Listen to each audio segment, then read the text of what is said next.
All right, hello everyone. My name is Andrew Criezis, and welcome to the first installment of the Nielsen IQ Founders Series. This new video series will dive into many facets of launching a CPG brand, from perfecting the formulation to securing a meeting with retailers, from getting on retailer shelves to scaling a business. Each episode will shine a light into the challenges and successes of startup CPG brands. Joining me today to share her story as a CPG founder is Lindsay Binnie, creator of Binnie Butter, and currently a member of the Nielsen IQ team. Welcome, Lindsay. Thank you, Andrew. Yeah, excited to be here. It's so fun. Awesome. Well, Lindsay, love to hear a little bit about your story. Tell me about, who you are. What was the origin of your brand story? Yeah, so my story started close to 8 years ago now, I guess. And my product came out of a need for just a new kind of idea in our own family, right? So I had this personal issue come up where I had these food sensitivities and I had toddlers at the time. And there was kind of this culmination of feeling like as a mom, I needed to feed my kids healthier things and then also being mindful of my own health, right? So I thought I should probably pay attention to these things and figure out exactly what's going on and came up with a coconut butter spread that yeah, you put on toast and oatmeal and then, kind of on fruit. So a healthier kind of peanut butter version, right? But I knew my kids wouldn't eat it plain. They were just open to telling me when things tasted terrible. And so Yep. we put some vanilla and cinnamon in the first couple flavors and they loved it. Put it on a graham cracker and they just went crazy. So we thought, I am truly a little bit entrepreneurial and at heart. Yep. So I thought, let's make this a business. Let's go and see if we can sell it to more people and see what happens. So I took it to a local farmer's market. We lived in Wyoming at the time. And, it just blew up. Like it resonated with the cowboys. So I knew if that Love was it. case, we were onto something. We would sell out in an hour every week. It was truly wild. And so I think it was just kind of a culmination of all these food trends that were coming up too, right? Like food allergies and organic and gluten free and keto. So we kind of were trending just by default with all of those things.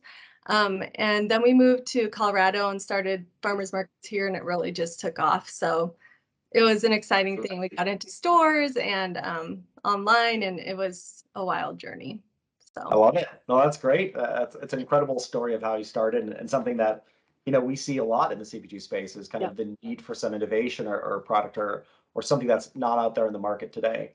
right. So you started off, kind of in your house. How did you know what steps to take? How did you start to begin to grow that business?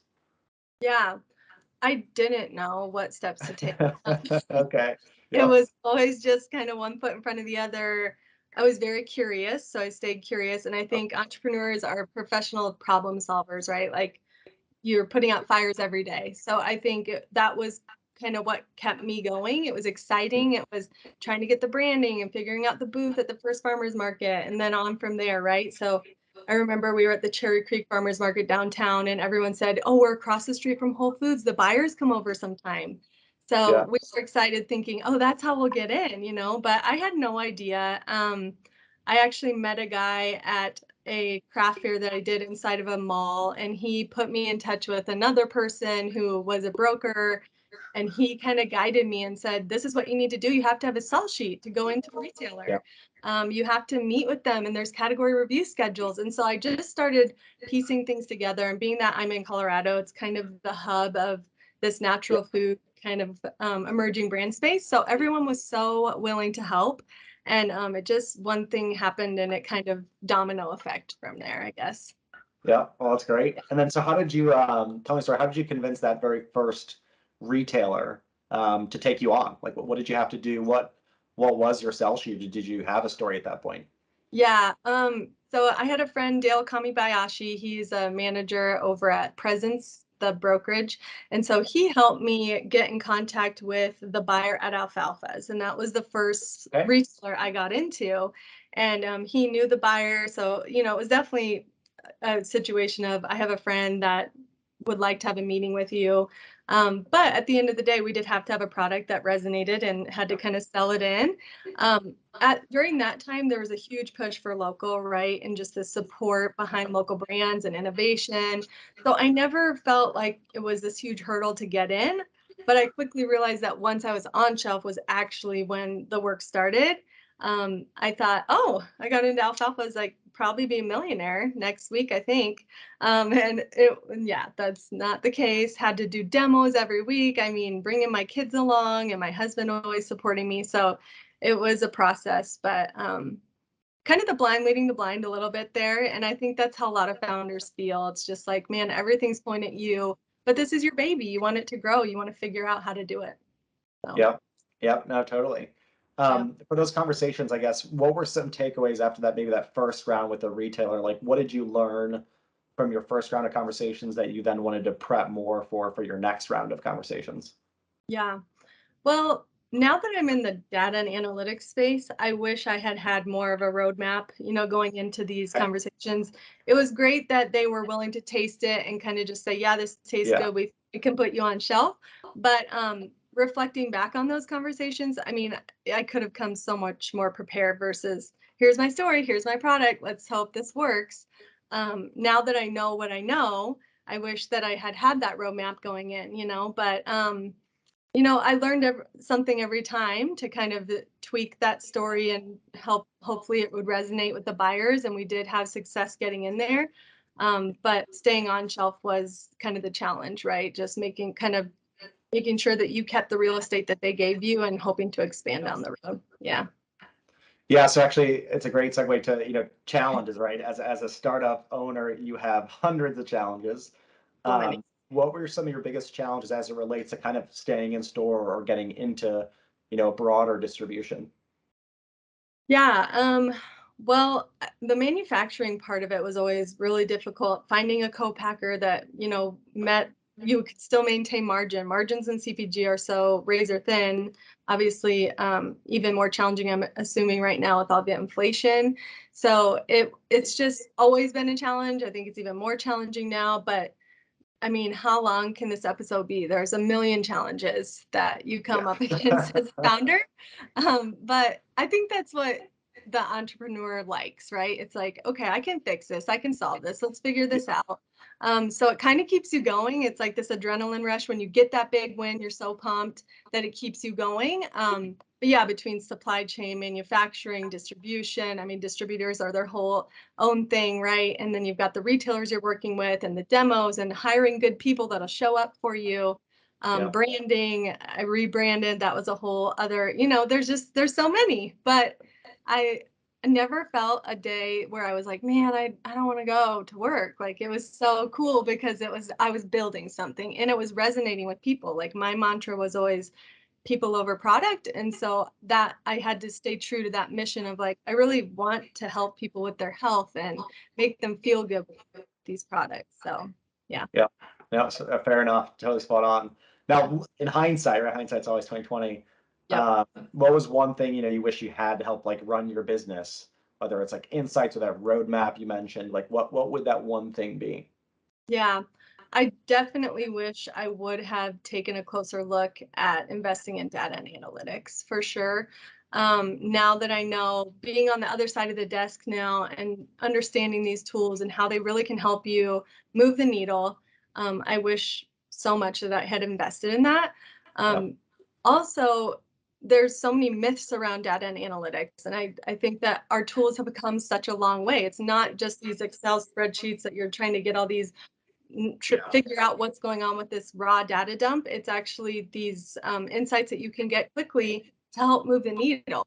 And and for me, it was always your bandwidth is low for people resources. Your bandwidth is low with capital. So if I could have had someone come to me and say, "Hey, this is the roadmap. When you invest in this, there's actually an ROI on this. You're not just going to Yeah. throw money away.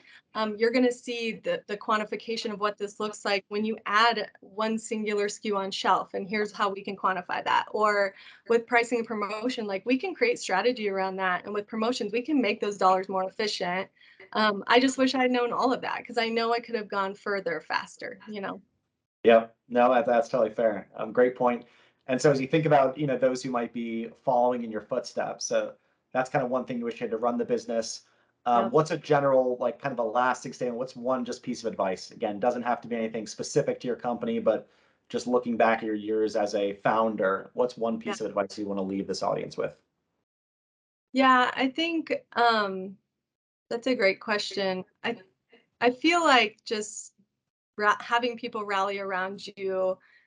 My Mhm. advice that I took early on that I think served me really well was like find people that are smarter than you and hang out with them. Like make sure Yeah, that they're love it. yeah, and that's huge because you want to be there's so many people that have done it before you and you don't have Yep. to necessarily reinvent the wheel, but you want that wheel to be as efficient as possible, right? So I think for me it's always surrounding myself with people that are smarter than me and that's worked really well. So Yeah, I love that piece of advice. I've seen that before, and it just plays so well into who you surround yourself with is who you learn, who you become. And by yes, surrounding yourself with great talent, either you're bringing in talent or you're working with other entrepreneurs and getting advice and in kind of that community aspect is just key to kind of getting you to that next phase of your growth. exactly. Yeah, it's huge. I mean, who you are around just makes such a big difference. And there's such a community here. So I was really blessed to have that. But I think I would have even plugged in a little more. You know, you feel like you're on an island sometimes as an entrepreneur, like, oh, I got to figure all this out.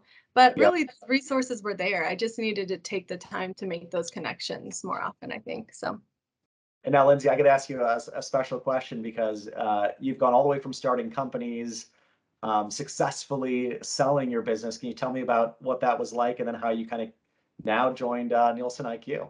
yeah. Well, yeah, that was just an exciting thing to know that the brand was going to continue on, right? We had a regional brand that um, took Binnie Butter and is taking it to the next level, doing things that I couldn't do. So I'm thankful for that. Um, but you know, I just was ready for something new. Honestly, I was so tired, and there were so many hats to be wearing as a founder, and I only had a certain amount of expertise. My undergrad is in Spanish, and I did not use that in this role. So I, I had a limited amount of expertise. There was a straight trajectory of how much I had to learn, but I was excited to pass the baton and say like, Yeah. hey, please take this on, continue on. Thank you so much. But I think Nielsen IQ, it resonated with me to help other founders, right? Like Love it. when I heard Yeah. about Bizer and when I heard about the platforms that we're currently kind of bringing to all these founders and it's resonating and I'm seeing that they really love it and it's a helpful tool. It's just such an easy thing for me to talk about. So the passion definitely comes through. I've had multiple clients go, wow, you're really into this. And I'm like, yeah, I know. It's so fun. So it was kind of a natural fit to come to Nielsen. And I love that. I feel like Nielsen IQ is really going after this emerging brand space. And we should be there. We should be there with all the other competitors because we have these incredible tools that we have to offer. And so I'm excited to get in front of as many people as possible to help them. Love it. Okay, Yeah. great. Well, Lindsay, thank you so much for joining us here in our Founder Series. You're going to be a huge part of how we continue this Founder Series and engaging and interviewing additional founders in CPG. But thank you for your time. For those listening, we're excited to kick this off. There's going to be many more of these short series here focusing on CPG brands, their story, and how they're scaling and growing their business. Thank you. Thanks, Andrew.